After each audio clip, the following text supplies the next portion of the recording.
session. So before we move straight to science, I would like to remind you of our conference dinner tonight, and it will take place at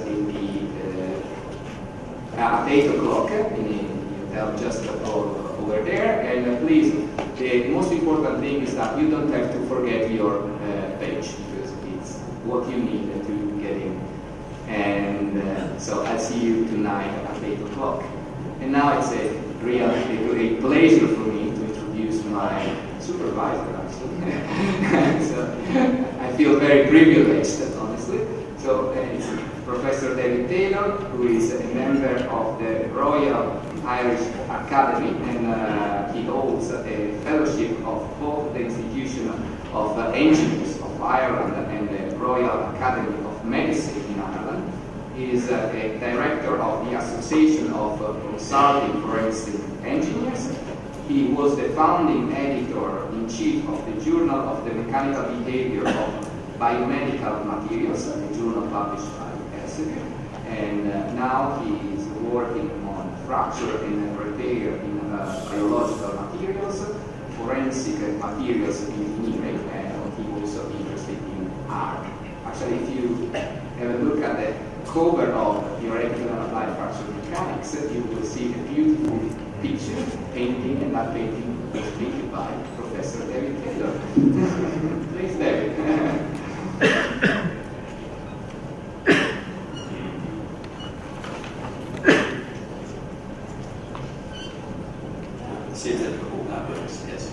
So we'll back to the first slide. Thank you. Thank you, Luca, for that kind introduction. Was I your supervisor? I thought it was the other way around. I can't remember. Such a long time ago. So thanks everyone for coming. Thanks very much for the organisers. What a wonderful conference. I'm really enjoying that. I guess I've been working for quite a long time on problems in biomedical, problems in fracture, like problems in the fracture of implant materials and in human body materials like bone. But just in the last little while, I've got interested in, I suppose I started looking around, and you see there's all kinds of other things in nature, like plants and trees and insects and shellfish and all kinds of things where you can see structural materials which nature has made, which have to be strong and stiff and tough and resist forces. So I started getting interested in looking at all these types of materials from a fracture mechanics point of view. So this is just a few stories really of work that I've been doing in the last year or so in my group. And to be honest, the reason I do it is because it's a lot of fun. I'm not sure if it's any use, and you can decide afterwards whether you think this is of any use or not, but I'm certainly enjoying myself. So let's proceed to the first story, which is about eggs. And we published this in Acta Biomaterialia earlier this year. Eggs, of course, eggshells are pretty obviously brittle, but how brittle and what is their toughness? I gave my students the task of, let's see if we can measure the fracture toughness of eggshell, because the first thing you ask is for them to do a literature survey and see, we kind of assumed it had been done before, because it's obviously a major problem. Turns out there are only 3 papers in the literature where people have attempted to measure the fracture toughness of eggshell, and they all got it wrong, and I mean really wrong, okay? If you look here, this first paper by Mayer et al. In 2003, what they did was they took eggs and they squashed them between rigid plates, and so if you do that, of course, you get cracks coming out from the contact points. And in principle, you should be able to work out the toughness value from that. What they got was a value of about 11 megapascal meters. Now, we all know that's ridiculously high, okay? It's basically a ceramic material, calcium carbonate. It just couldn't have a toughness as high as 11. Unfortunately, that work was then picked up by another group in China, and just recently, these people, using the same technique, published a paper, and they got pretty much the same value as well. So, sometimes bad work propagates in the literature, and this can be by nature. We all know that. A completely different approach by these guys, Gosler et al., where they use a technique, which has been used before to measure G where you take a pair of scissors and you cut the material and you measure the energy that you're using. And in principle, that can also work. But they also got a crazy answer around, they measure GC, and if you calculate it back, values around 20. Now, we just know this can't be right for ceramic material. But just for fun, I used a value of 11 and I calculated a critical crack length for an eggshell. It turns out to be about 1/3 of the meter, right? Which just shows that if you have a crack in the egg, well, it's not going to reduce the strength of the egg. Everybody knows as well. So anyway, we thought we'd better try and do it right. So thinking about different types of tests, and what we came up with was this. And it's based on a very simple principle that if you have a spherical shell and you load it in point compression like that, then the stresses around the near the point, the stress field is quite complicated. But around the equator of the sphere, it's a very simple stress field. You just have compression and equal and opposite tension, and the stress value is just simply the force divided by 2 pi RT, the area of the cross section. Okay, so you have just a very nice, simple biaxial stress field there. So we thought, well, if we can put in a crack or a sharp notch vertically oriented and take advantage of that tensile stress, we should be able to get some fracture toughness value. So that's what we did, took a bit of fiddling around. The main problem was we have to prevent fracture from happening on the ends where the stresses might be high. So we used hemispherical wooden shells here, actually egg cups, and then we put a bit of foam material, the black stuff there, to cushion it so that the stress will spread out there.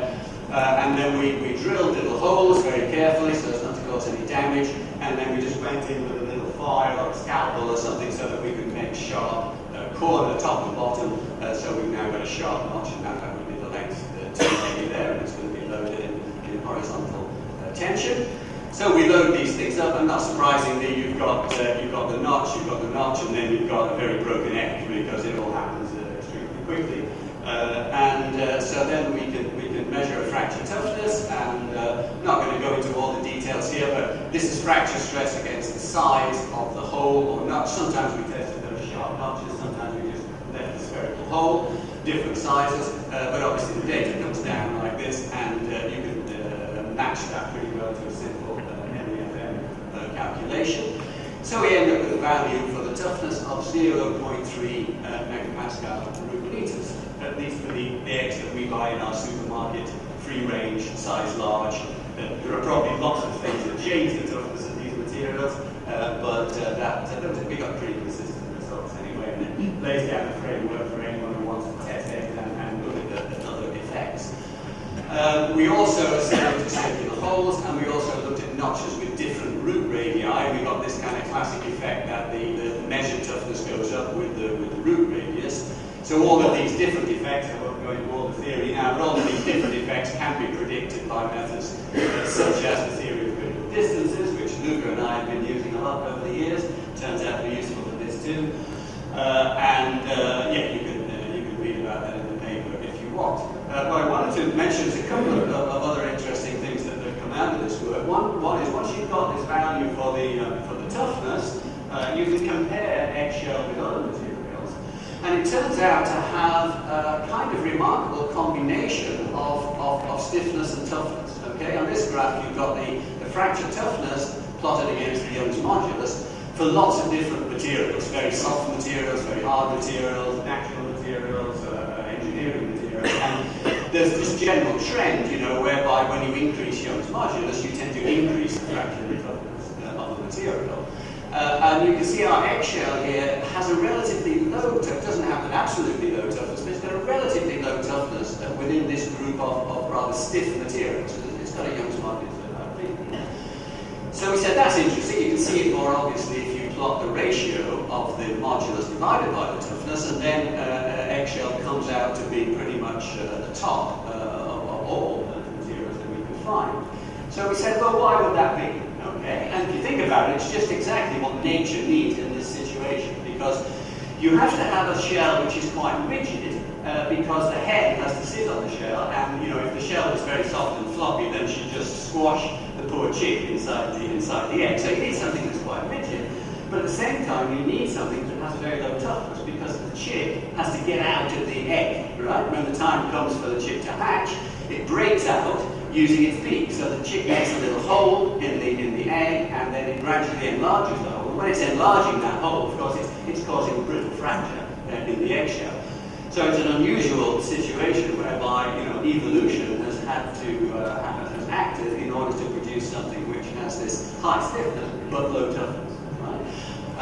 It's also this eggshell is made up essentially of calcium carbonate. It's like 99% calcium carbonate with just a few percent of organic material in it. And what's interesting is that puts it into a group of materials which are actually very common in nature. There's a lot of natural materials that use calcium carbonate as the ceramic element, and they include seashells like nacre. Nacre is the stuff that we call mother of pearl, and we find it in jewellery, and it's the abalone shell. But also mussels and conch shells and all this. They're all really calcium carbonate with a tiny bit of organic material.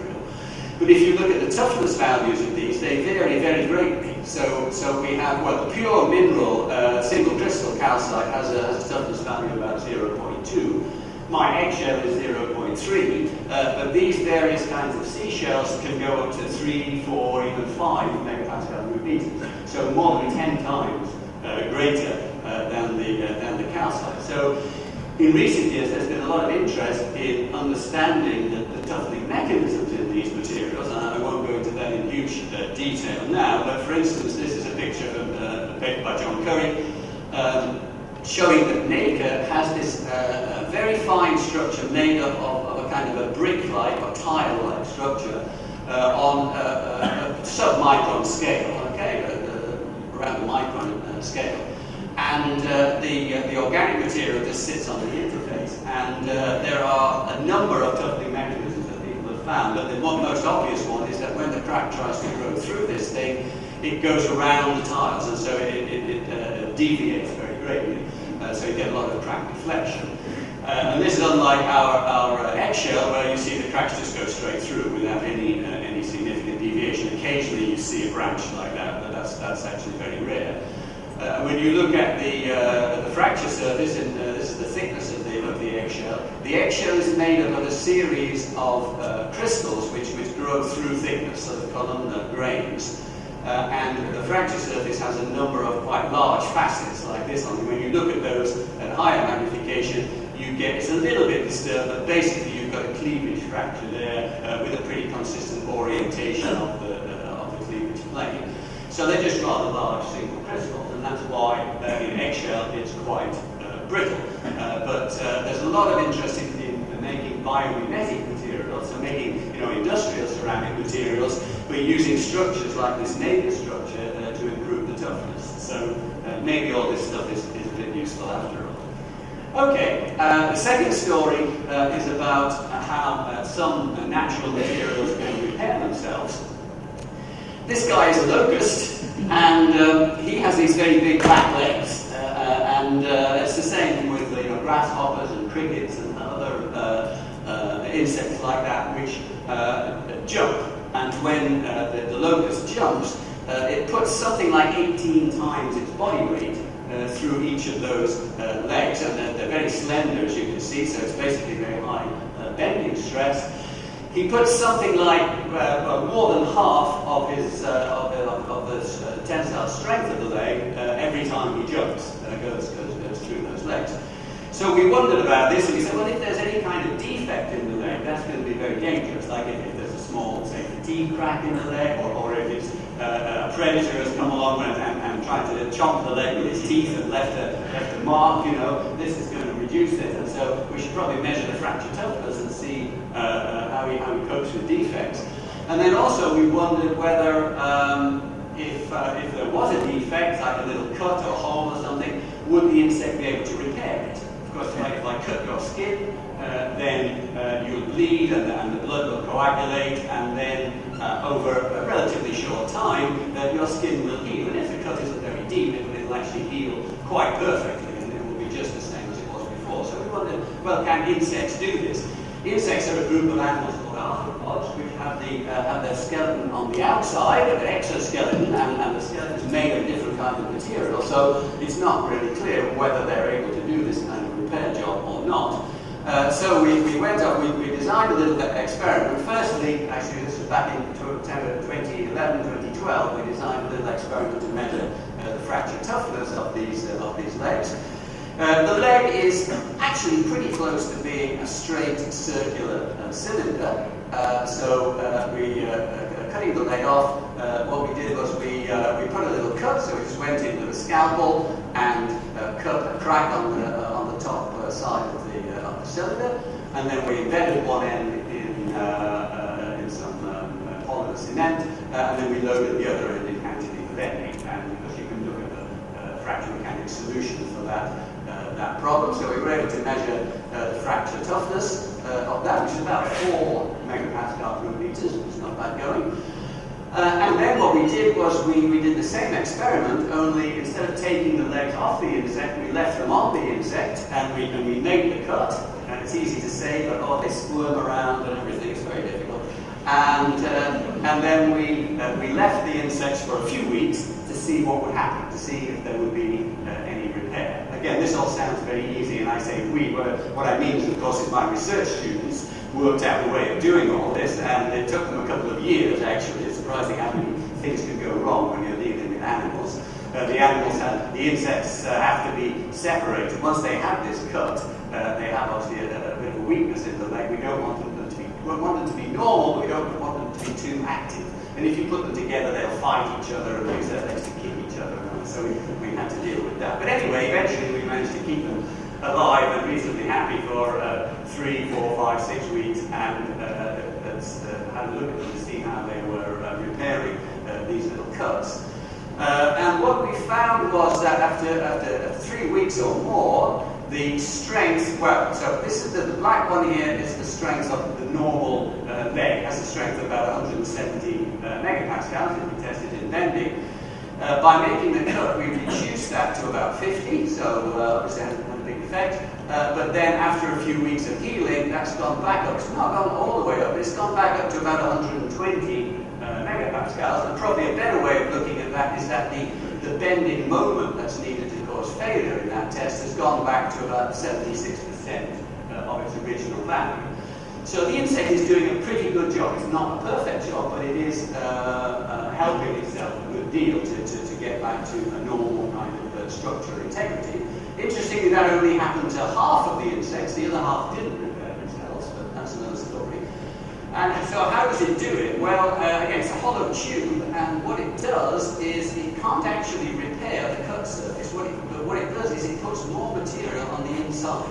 So it makes an internal patch. Kind of like putting a bandage on a cut on your skin, except you're putting it on the inside rather than the outside.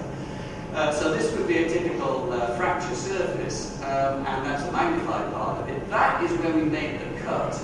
And if you look, even after several weeks of healing, that cut surface is still there. Okay, so unlike your skin, it's not actually able to knit the material across the cut. The cut stays as it is. But this new material, which we've just coloured in pink here to make it easy to see, it's not really pink. This new material is what's called cuticle is this material, and it is being formed by the insect on the inside of that area. And what we found was that it is, as we say, targeted to this. It's a kind of, if you like, intelligent system in that the new material is only being put in the area where the patch is. It's not being put around here or somewhere else. Okay, so it is something which is being stimulated by the presence of the cut. So what we think is happening is that there are actually cells which live on the inside of this, epithelial cells, but they, unlike they can't have any cells on the outside, so they put cells on the inside. And by disrupting this layer of epithelial cells, we believe that sends out a signal that causes a whole chain of events in the biology, which ends up in the creation of this new material. Anyway, so that's that. We did some finite element modeling. So here's the tube, here's the cut in the tube, and then here are the stresses in that patch material, which obviously get very high where it's crossing the cut. There's two possibilities here, of course. If you have a patched cut and you load it to failure, It might still fail when it reaches its stress intensity, when it reaches its fracture toughness value, but that just takes longer. Or else, what might happen is that the patch material might fail because the patch might reach its tensile strength. And we think it's actually the latter of those two that's happening, that eventually the patch material gives up and then, of course, it breaks very easily after that. But we need to do a bit more work on that. At the moment, we're looking at studying what happens if you put other kinds of cups or circular holes or other kinds of defects in them to see how good these insects are at repairing themselves. How's the time going? Oh, that's not too bad. All right, I have another story, which it turns out I have time for. And that's about, it's kind of a common engineering problem, and if you're designing something, you have to think about how it can fail. And very often there are competing failure modes. You take action, you change the design or you change the material to prevent one failure mode, but then sure enough, a different failure mode appears. So you have to find an optimal solution, taking account of all the possible ways that things can fail. And of course, just the same thing happens also in nature. So if you have we took a simple example of this, but it's common enough in nature, which is a hollow tube, such as a bone, or the bones in the insects that we were looking at, or a blood vessel, or the stalk of a plant. There are lots of situations in nature which are pretty close to a simple hollow tube. And if you load a tube in bending and combinations of bending and compression, then there are a number of different ways that it can fail. It can simply fail by what I call here fracture, by which I just mean that it reaches the ultimate strength of the material, either in tension as here or in compression. It can fail by splitting if it's an anisotropic material where it has a weakness in the transverse direction, then you can get longitudinal splits. Or finally, it can fail by buckling, and that's complicated because there are several different modes for elastic and plastic buckling, right? So we looked at this again for our friend the locust, who comes in handy for a lot of problems. And again, it's this long, thin back leg of the locust that we're looking at. So I published a paper back in 2012 where we looked at this and actually several other animals, several other examples of tubes in nature. And we developed these plots, which came from, if I just flip back, this very nice paper by Ulrike Weeks and Mike Ashby in 2007, where they developed the mathematics for dealing with this kind of problem. And basically what you have here is you've got the bending moment for a given cross-sectional area, plotted against the ratio R over T, so the radius of the tube divided by the thickness, right? So if you have small R over T, it tends to fail by fracture, but that fracture line goes up, of course, as you get to a more large thin-walled tube because the moment of inertia is going up. But the dashed line there is the prediction for buckling, which happens in actually a combination of a couple of buckling modes. There's localization buckling going on there, and there's local buckling, so I won't go into the details. But anyway, if you have very thin-walled things, as you will out here, then they fail very easily by buckling. So of course the two lines cross over, and you've got an optimal value for bending. You can do the same analysis for compression, but it turns out that for the insect, it's bending which is really the problem. These things, when they jump below, they're pretty much pure bending. So there's an optimal value for bending, which is that vertical line, and it says that the R over T ideally should be about 7. And we found when we measured these that it's about 10, so it's a little bit more than 7. And we published that paper and we said, okay, that's not bad, but we were a little bit concerned that we didn't get the answer exactly right, or maybe nature isn't getting it exactly right. And so we left that, and just this year we kind of came back to that problem when my research student Owen was doing some more work, and I'll keep this quite quick, but we were looking here at what happens as these insects get older. They go through a series of molting cycles where they shed their skin and grow a new skin, but when they get to the adult stage, they've got the last skin they're going to have. And they start off by making it as a thin shell, like the blue thing here, and then over time, the radius of that shell doesn't change, so the outer dimensions of the leg don't change, but they put material on the inside, and so it gets thicker by depositing material on the inside. So it's getting thicker and stronger, but it's also changing that ratio of R over T, right? So the red points are the constant outer radius, the blue points points are the increasing thickness, and so the dashed line there is the decreasing R over T value. So of course you can't actually keep a constant R over T value, right? If you were designing an engineering component, you work out what was the best R over T value, and you manufacture the thing like that.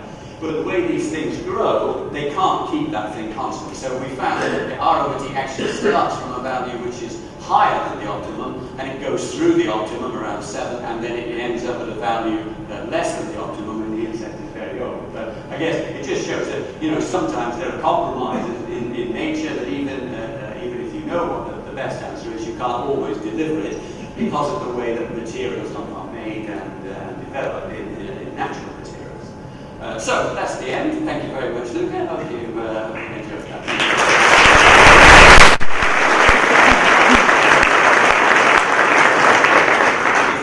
A few conclusions, but you can read those at the end. Thank you very much, David. So the floor is open for questions.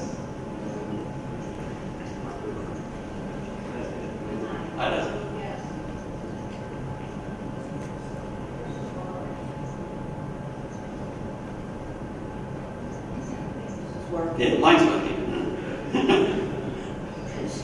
Oh, it's working. Okay.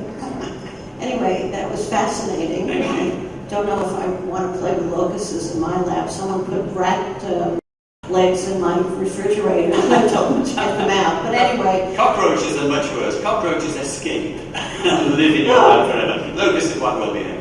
Okay, well, you showed values for Young's modulus of eggshells, and I was really wondering what kind of a dog bone specimen you used. You know, how did you measure that? No, we got that out of the literature, and a couple of different ways. I think probably the easiest way is just internal pressure, actually, to put pressure inside the shell and measure the expansion of it. There were a couple of different techniques. I can't remember exactly. Okay, thank you. Please. You can get that.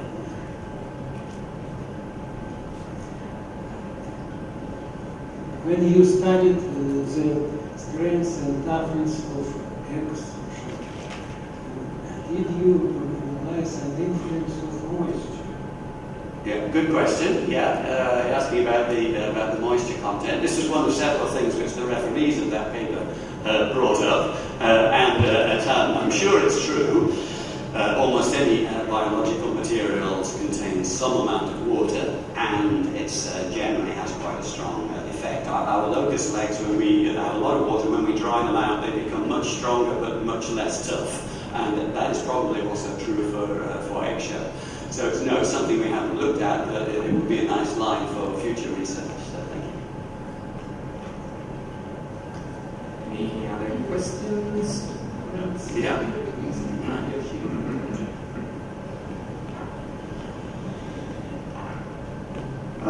Very interesting talk. My question is, it seems that for biological materials, the state of alive or death could be different. So, do you have any kind of comments on this? Okay, so biological materials are alive, but generally only in the sense that there are living cells which produce the material. And so your bone, for example, the white stuff that we call bone, is produced by the cells, but it's outside the cells. So it's not the bone is not actually alive, but it contains these cells which are alive. And so consequently it can repair itself because the cells are monitoring the condition of the bone, right? And that's one thing we're interested in with the aging locust, because we think that when the locust is young, we know that it has all these cells inside its legs. But probably as it gets older, it seems to dehydrate, and we suspect that maybe that actually the cells are either dying or they're no longer able to keep the material properly hydrated in a good condition. So I guess that's an example of how the living nature of the thing changes the material, maintains the material. Yes, it seems that this kind of mechanical behavior is in relation to the biological mechanism for this kind of biological materials. Yeah, well, yeah. I mean, one thing... It's not just mechanics, it's not just stress and strain. There's a kind of other factors in relation to the nature of biological sciences, I think. That's fair enough, yeah. And certainly somebody like me, I can't really understand the biology completely, but I can talk to people who do and try and keep that going. And one thing I say, when people often come up with statements that say that natural materials are remarkably good, they're very strong and tough and all that, and you have to remember that is partly because of this trick that they're constantly maintaining themselves and constantly finding defects and repairing them and all that, doing it. So nature can actually live with a material that's not as strong as it ought to be because of that constant action that's taking, which we can't really do. I guess we're getting close to being able to do that with some monitoring techniques and some self-repairing materials. So we're getting it going that way. Thank you very much. Thank you. So, thank you very much. There's another question. Then, question? Okay, sorry, we're on It just comes immediately to my mind. Are we better than this locust? There must be data about human bones repairing. Would you rather be a locust? I guess we talked about it on this other day. What we did say in that paper in 2012 was that human bones, if we do the same kind of optimization kind of analysis, human bones are not optimal, right? And a way of making them much closer to the optimum would be to put them on the outside, right? So if you make your bone into an exoskeleton, so you have a thin shell on the outside of your leg instead of a shell on the inside, you'd be about twice as strong, okay? So I don't turn you into an insect, but I would like to give you an exoskeleton. Yeah, but this repair mechanism is probably very similar. I mean, even in human bones, nature put the materials where there is more stress. Or how nature knows where to put the repair materials? Yeah, it is down to the cells. For example, in your bone, you have millions and millions of cells that live inside the bone, and they are all connected to each other. So if you have a little crack in your bone, you disrupt this network of living cells. And we still don't know exactly the mechanisms that leads to, but the cells are constantly talking to each other. They're constantly sending out biochemical signals to communicate with each other. They send out a different signal if they're disrupted. So that's basically what's happening. Okay, well, thank you very much. Thank you very much.